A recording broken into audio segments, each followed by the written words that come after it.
दोस्तों, अगर आप और अच्छी नींद चाहते हैं तो हमारी प्यारी सी ऐप नींद को इंस्टॉल करें। इस ऐप पर आपको एक्सक्लूसिव स्लीप स्टोरीज़ मिलेंगी और आप बिना यूट्यूब प्रीमियम के भी इन स्टोरीज़ को बैकग्राउंड में सुन सकेंगे।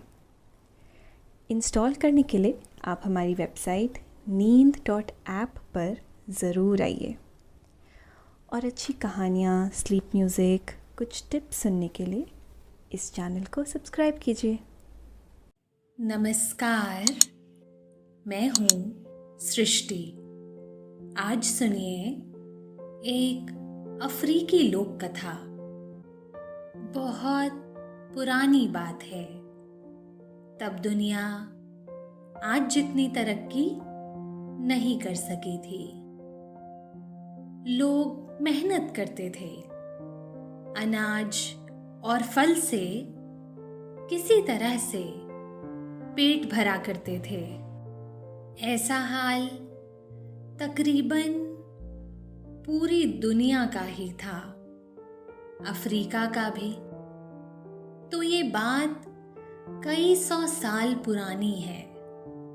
अफ्रीका में एक आदमी रहता था। लोग उसे अनानसी नाम से पुकारते थे।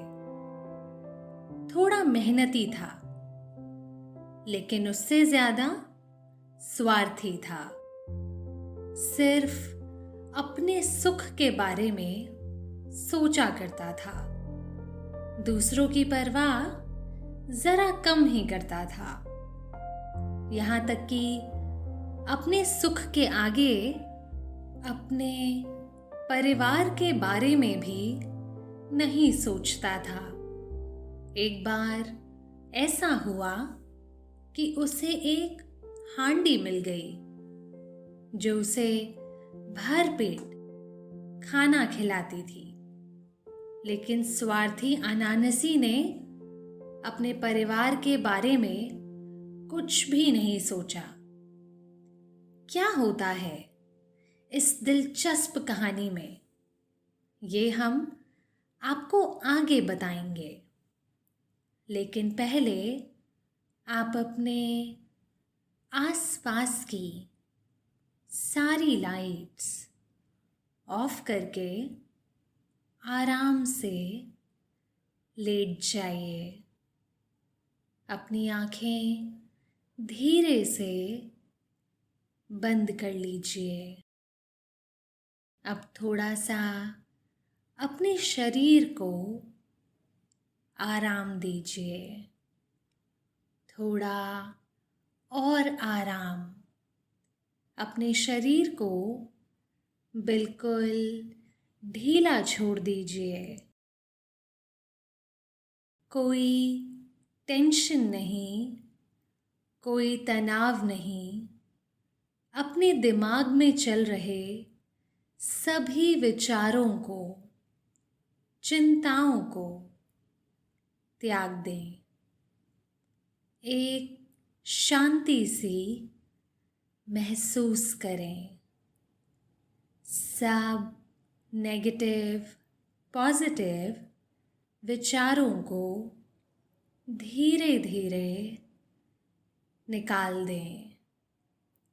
हाथों को सीधा करके अपनी कमर के साइड में रख लीजिए।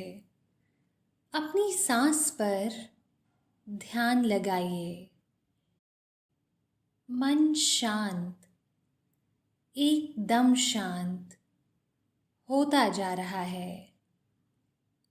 आप बहुत अच्छा महसूस कर रहे हैं। खुद को काफी हल्का फील कर रहे हैं।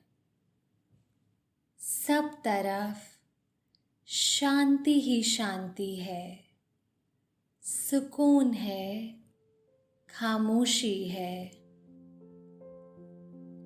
अफ्रीका में एक आदमी रहता था। नाम था अनानसी। एक बार ऐसा हुआ कि सभी जगह बारिश काफी कम हुई। इसकी वजह से फसल नहीं हुई और जंगल के पेड़ भी सूखने लगे तो उनमें फल नहीं आए। लोगों को भरपेट खाना नहीं मिल रहा था।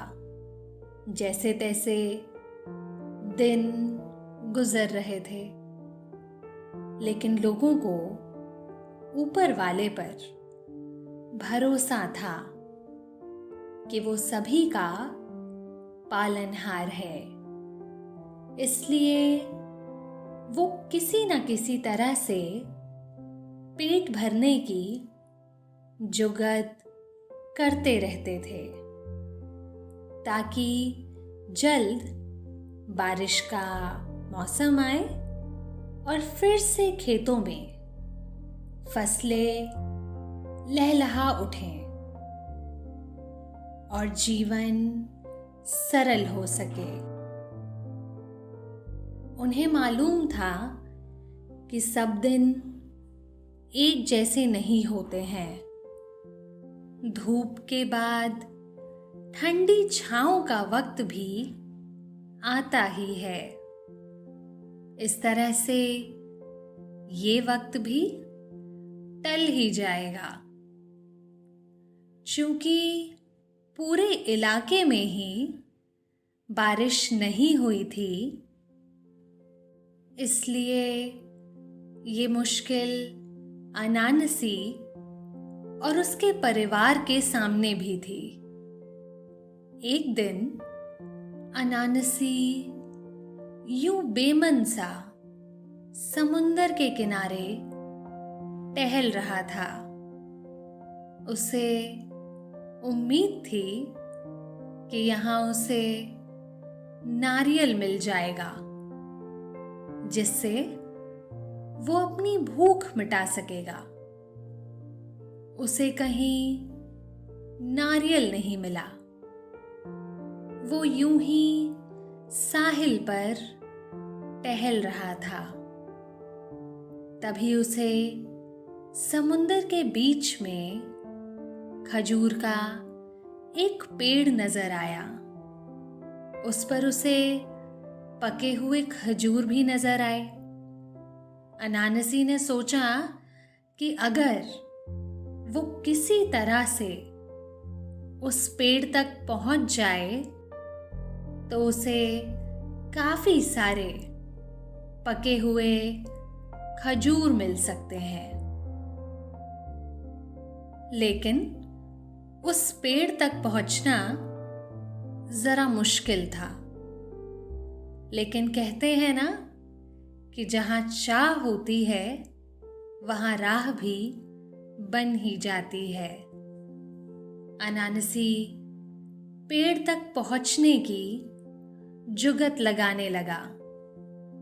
तभी उसे कुछ दूरी पर एक नाव नजर आई। वो जरा पुरानी हो गई थी और कुछ टूट फूट भी गई थी। अनानसी ने उसे थोड़ा दुरुस्त किया और फिर उसे खींचकर समुंदर में ले गया। वो नाव को चप्पू से खेने लगा। अनानसी पेड़ तक पहुंचने की भरपूर कोशिश करने लगा, लेकिन समुंदर के थपेड़े जैसे उसके खिलाफ खड़े थे। वो उसे लाकर तट पर छोड़ जाते। वो पेड़ तक पहुंचने की दोबारा कोशिश करने लगा, लेकिन फिर वही हुआ। लहरों ने उसे फिर से तट पर लाकर छोड़ दिया। लहरों और अनानसी के बीच जैसे जिद ठहर गई थी। लहरें उसे किसी भी तरह पेड़ तक नहीं पहुंचने दे रही थी और अनानसी ने तय किया था कि वो पेड़ तक जाकर रहेगा। लहरों ने उसे पूरे 7 बार पीछे ढकेला। लेकिन कहते हैं ना, हिम्मत करने वालों की कभी हार नहीं होती। तो अनानसी को भी जीतना ही था और वो इस बार पेड़ तक पहुंचने में कामयाब हो गया।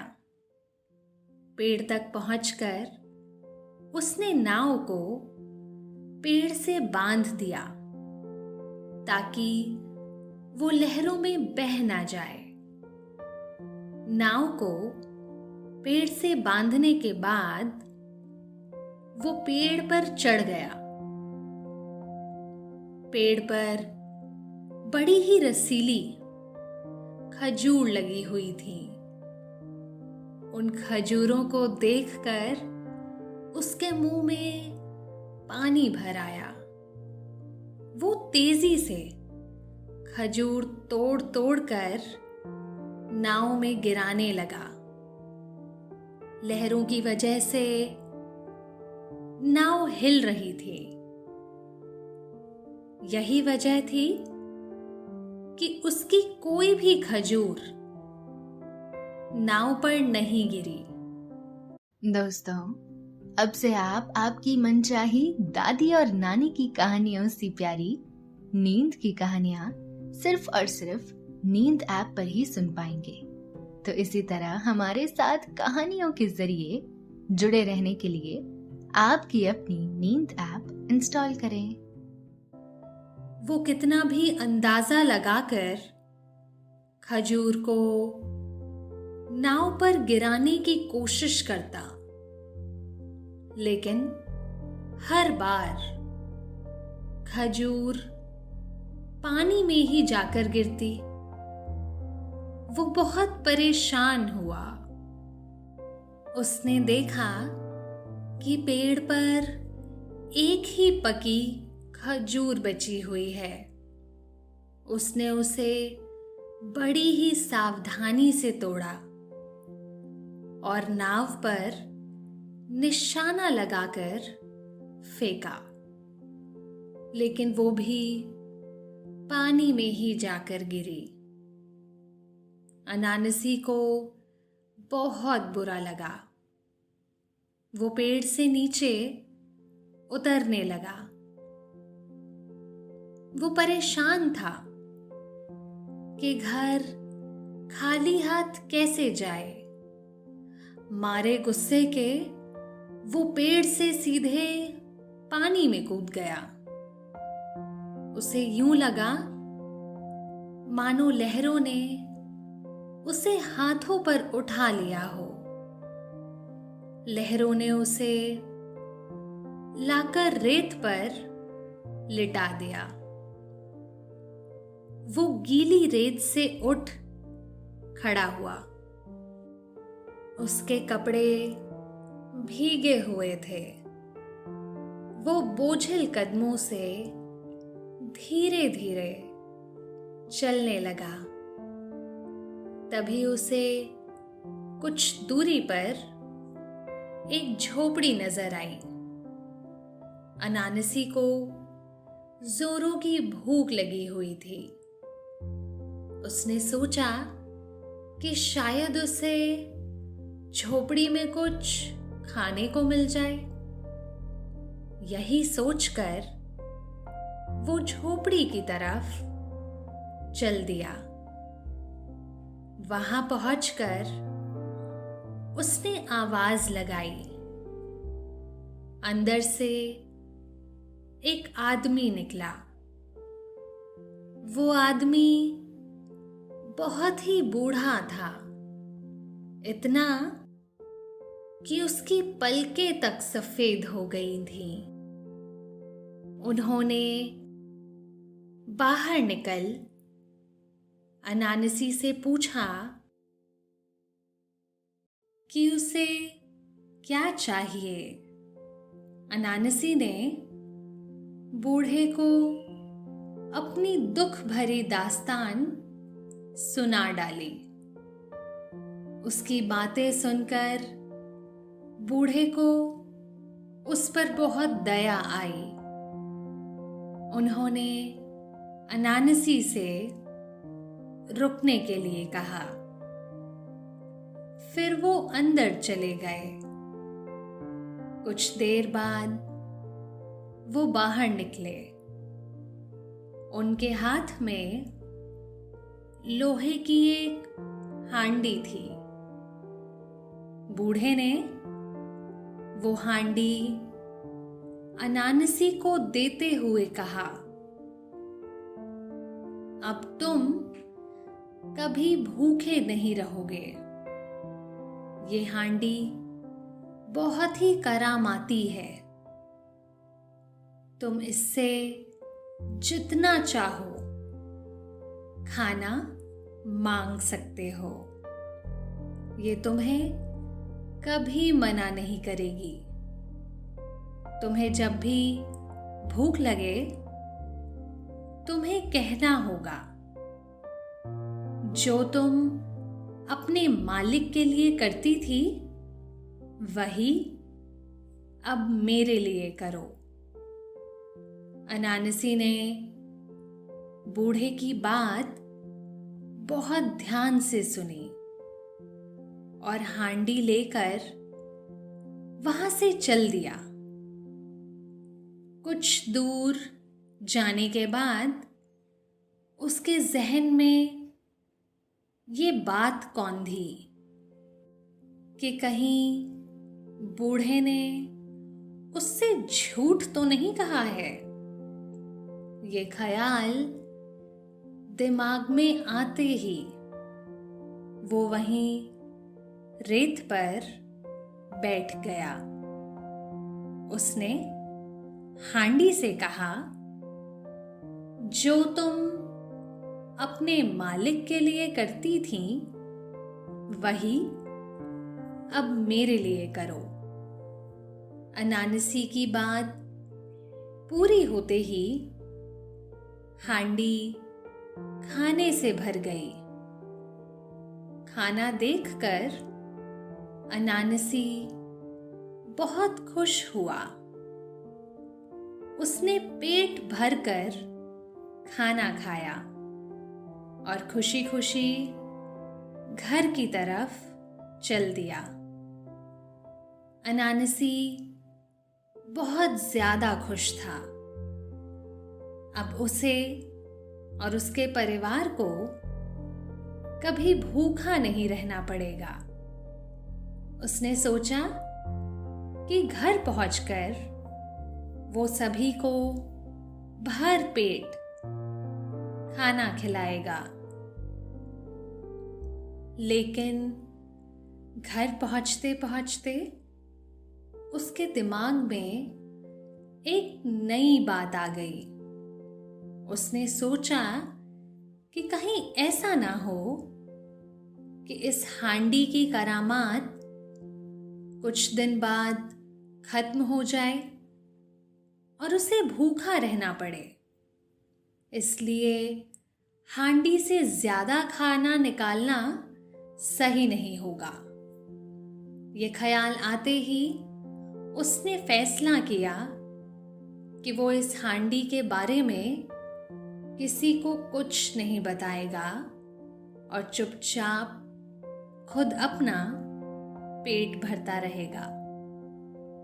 घर पहुंचकर उसने हांडी को छिपा दिया और किसी को कुछ नहीं बताया। इसके उलट वो ऐसा दिखावा करने लगा जैसे बहुत भूखा हो। उसने पत्नी को बताया कि वो बहुत दूर दूर तक घूम टहल आया, लेकिन उसे खाने के लिए कुछ नहीं मिला। उसकी बीवी और बच्चे भूख से परेशान थे, लेकिन अनानसी ने किसी की कोई परवाह नहीं की। रात होने पर वो चुपचाप अपनी कोठरी में गया छुपाई हुई हांडी निकाली और उससे कहा, जो तुम अपने मालिक के लिए करती थी वही अब मेरे लिए करो। ये कहते ही हांडी खाने से भर गई और उसने चुपचाप पेट भर खाना खाया और फिर हांडी को छुपा दिया। बाहर निकल उसने ऐसा चेहरा बनाया मानो बहुत भूखा हो। वो रोज चुपचाप अपनी कोठरी में जाता, हांडी निकालता और उससे वही वाक्य दोहराता।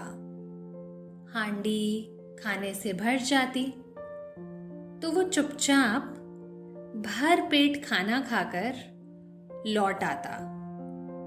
किसी को कुछ भी पता नहीं चलता। उसकी धूर्तता से नतीजा ये निकला कि उसका परिवार भूख से बेहाल रहता और कमजोर होता जा रहा था और अनानसी मोटा तगड़ा हो रहा था। ये बात किसी से छिपी ना रह सकी। घर के लोग अनानसी पर शक करने लगे और वो उसका राज जानने की कोशिश में लग गए। अनानसी का एक बेटा था। उसका नाम था कवेकू। कवेकू के पास ऐसी शक्ति थी कि वो कोई भी रूप धर सकता था। वो एक दिन मक्खी बन गया और चुपचाप अनानसी की कोठरी में पहुंच गया। कोठरी के भीतर अनानसी ने छुपाई हुई हांडी निकाली और उससे कहा, जो तुम अपने मालिक के लिए करती थी वही अब मेरे लिए करो। देखते ही देखते हांडी बढ़िया खाने से भर गई और अनानसी चुपचाप खाना खाने लगा। खाना खा चुकने के बाद अनानसी ने हांडी को छुपा दिया और मुंह पोंछकर बाहर आ गया। मक्खी बना अनानसी का बेटा ये सारा माजरा देख रहा था। कोठरी से बाहर निकलकर अनानसी ने परिवार से कहा कि उसे बहुत जोरों की भूख लगी है। वो बाहर जाकर सभी के लिए कुछ ना कुछ खाने के लिए लेकर आता है। ये कहकर अनानसी गांव से बाहर चला गया। दोस्तों, अब से आप bed time stories, guided meditations, relaxing music, इन सब का आनंद नींद ऐप पर ही उठा सकते हैं। उसके जाने के बाद कवेकू ने छुपाई हुई हांडी निकाली और अपने घर वालों को इकट्ठा करके हांडी से कहा, जो तुम अपने मालिक के लिए करती थी वही अब मेरे लिए करो। उसके ये कहते ही हांडी खाने से भर गई। सभी लोगों ने हांडी से निकाल निकाल कर खाना खाया। फिर भी हांडी से खाना खत्म ना हुआ। ये बात जानकर अनानसी की पत्नी को बहुत गुस्सा आया। अनानसी की पत्नी हांडी लेकर घर से बाहर गई और आवाज दे देकर गांव वालों को जमा कर लिया। जब सभी जमा हो गए तो उसने वही वाक्य दोहरा दिए, जो तुम अपने मालिक के लिए करती थी वही अब मेरे लिए करो। ऐसा कहते ही हांडी खाने से भर गई। अनानसी की पत्नी सभी को खाना खिलाने लगी। लोग इतना लजीज खाना खाकर बहुत खुश हो रहे थे। काफी दिनों बाद सभी को भर पेट खाना मिल रहा था। हांडी से लगातार खाना निकला जा रहा था। इसकी वजह से हांडी काफी गर्म हो गई, क्योंकि कभी उससे इतना ज्यादा खाना नहीं निकाला गया था। धीरे धीरे हांडी काफी ज्यादा गर्म हो गई और फिर वो पिघलकर पानी की तरह बह गई। ये हालत देखकर अनानसी के घर वालों ने किसी को कुछ भी बताने से मना किया और सभी अपने अपने घरों को लौट गए। काफी देर बाद अनानसी घर लौटा। कुछ देर बाद ही रात हो आई। अनानसी चुपचाप अपनी कोठरी में गया। वहां उसने छुपाई गई जगह पर हांडी को तलाशा, लेकिन वो नहीं मिली। उसने सारी कोठरी छान मारी, लेकिन उसे कहीं से भी हांडी नहीं मिली। उसे समझते देर ना लगी कि घर के लोगों ने उसकी हांडी तलाश ली है। वो काफी गुस्सा हुआ। उसने अपने बीवी बच्चों को सजा देने के बारे में सोचा, लेकिन वो शांत बना रहा। वो चुपचाप लेट गया और सुबह होने का इंतजार करने लगा। सुबह होने पर वो चुपचाप घर से निकल पड़ा और समुंदर के तट पर उस झोपड़ी की तलाश में निकल पड़ा। ढूंढने पर उसे वो झोपड़ी मिल गई। पिछली बार की तरह उसने वहां पहुंचकर आवाज दी। वही बूढ़ा आदमी अंदर से बाहर आया। अनानसी ने उन्हें अपना दुखड़ा सुनाया। बूढ़े ने अनानसी से इंतजार करने को कहा। इसके बाद वो अंदर चले गए। कुछ देर बाद वो अंदर से एक डंडा लेकर आए और उसे अनानसी को दे दिया। अनानसी ने खुशी के मारे बूढ़े से डंडे के बारे में कोई बात ही नहीं पूछी और चल दिया। कुछ दूर जाने के बाद उसने डंडे की ताकत आजमाने की सोची। उसने डंडे से कहा, जो तुम अपने मालिक के लिए करते थे वही अब मेरे लिए करो। इतना कहते ही डंडा दे दनादन चलने लगा। उसने मार मार कर अनानसी का भुरकुस निकाल दिया। अनानसी ने किसी तरह समुंदर में कूदकर खुद को बचाया। उसके बाद वो किसी तरह से अपने घर पहुंचा। घर पहुंचकर उसने अपनी बुरी हरकतों के लिए घर वालों से माफी मांगी और उसने वादा किया कि वो उन्हें प्यार करेगा और उनका ख्याल रखेगा। उसने ये भी वादा किया कि वो ज्यादा मेहनत करेगा और सभी के लिए खाने का इंतजाम भी करेगा। दोस्तों, अभी आपने ये अफ्रीकी लोक कथा सुनी। अब आपके सोने का वक्त हो रहा है। निंदिया रानी आपके सिरहाने आ बैठी है। वो आपकी पलकों को हौले हौले से सहला रही हैं। आप पर नींद की खुमारी छाती जा रही है। आपने अपनी दोनों आंखों को धीरे धीरे बंद कर लिया है और आप आहिस्ता आहिस्ता नींद की आगोश में समाते जा रहे हैं, समाते जा रहे हैं। शुभ रात्रि।